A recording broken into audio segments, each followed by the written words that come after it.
Today's Japanese idiom is KATYOU HUGETU. It means appreciating the beauty of nature, flowers, birds, wind, and the moon. Hey Yuto, it's such a nice day. Let's go to the mountain park. Yeah, let's bring some lunch too. Picnic time. They arrive at the park. Wow, look at the cherry blossoms. They're in full bloom. And look over there, those cute little birds are singing. The gentle breeze feels so good. The leaves are swaying softly. And look, the moon above the mountain is so beautiful.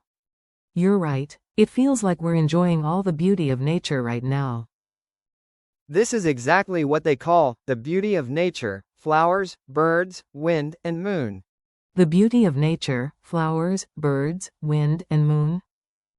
Yeah, it means enjoying nature's beauty, like the flowers, birds, wind, and moon all around us. Wow, what a lovely expression. They happily open their lunch together.